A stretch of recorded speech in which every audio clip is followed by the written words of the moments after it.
ലോക്സഭാ തിരഞ്ഞെടുപ്പ് വിജയത്തിനു പിന്നാലെ ഐക്യം ശക്തിപ്പെടുത്താനും പാർട്ടിയെ വരാനിരിക്കുന്ന തദ്ദേശ തിരഞ്ഞെടുപ്പിൽ മുന്നോട്ടു നയിക്കാനും ലക്ഷ്യമിട്ടുള്ള മിഷൻ 2025ന്റെ പേരിൽ കോൺഗ്രസിൽ തർക്കം മുറുകുകയാണ്.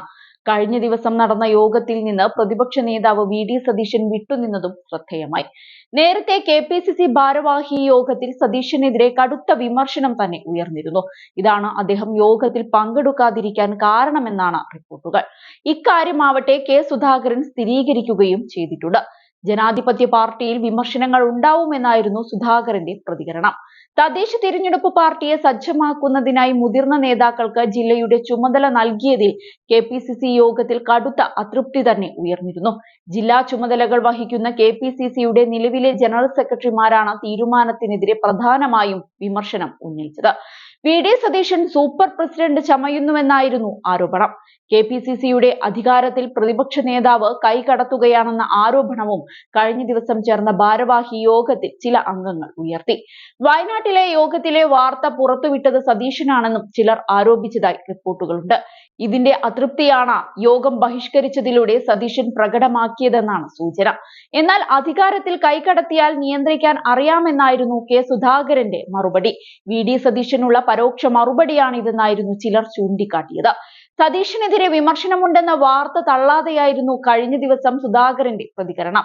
സതീശനുമായി പ്രശ്നങ്ങളില്ലെന്നും വിമർശനം പരിശോധിക്കുമെന്നും സുധാകരൻ പറയുമ്പോഴും ലോക്സഭാ തിരഞ്ഞെടുപ്പ് സമയത്ത് ഒരു പരിധിവരെ അടക്കിപ്പിടിച്ച അതൃപ്തികളെല്ലാം ഓരോന്നായി പുറത്തു വരുന്നു എന്നാണ് സൂചന.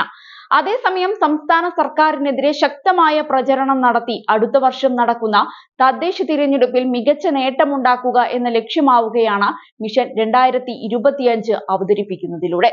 വയനാട്ടിൽ KPCC ക്യാമ്പ് എക്സിക്യൂട്ടീവിലാണ് പ്രതിപക്ഷ നേതാവ് മിഷൻ 2025 അവതരിപ്പിച്ചത്.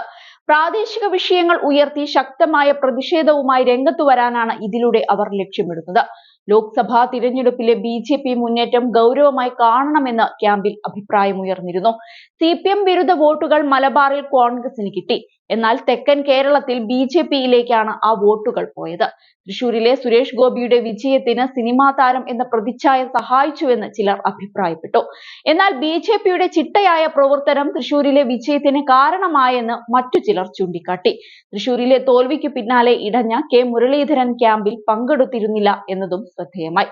വയനാട്ടിലെ ക്യാമ്പിൽ ഉണ്ടാവില്ലെന്ന് താൻ നേരത്തെ അറിയിച്ചതാണെന്ന് ഉയർന്നുവന്ന ചോദ്യങ്ങൾക്ക് മുരളീധരൻ മറുപടിയും നൽകിയിരുന്നു. കേരളത്തിന്റെ ചുമതലയുള്ള സംഘടനാ general secretary Deepa Das Munsi, AICC general secretary KC Venugopal, മുതിർന്ന നേതാവ് രമേശ് ചെന്നിത്തല, KPCC അധ്യക്ഷൻ സുധാകരൻ തുടങ്ങിയവരെല്ലാം ക്യാമ്പിൽ പങ്കെടുത്തിരുന്നു. ഏതായാലും തുടക്കത്തിൽ തന്നെ ഇതുമായി ബന്ധപ്പെട്ടുള്ള യോഗത്തിൽ നിന്ന് പോലും പ്രതിപക്ഷ നേതാവ് വിട്ടുനിന്നതോടെ ഭിന്നത എന്ന ആരോപണം കൂടുതൽ ശക്തമാവുകയാണ്. ഇതിനെ സാധൂകരിക്കുന്ന പ്രതികരണമാണ് KPCC അധ്യക്ഷന്റെ ഭാഗത്ത് നിന്നുണ്ടാവുന്നത് എന്നതും എടുത്തു പറയേണ്ട കാര്യം തന്നെയാണ്.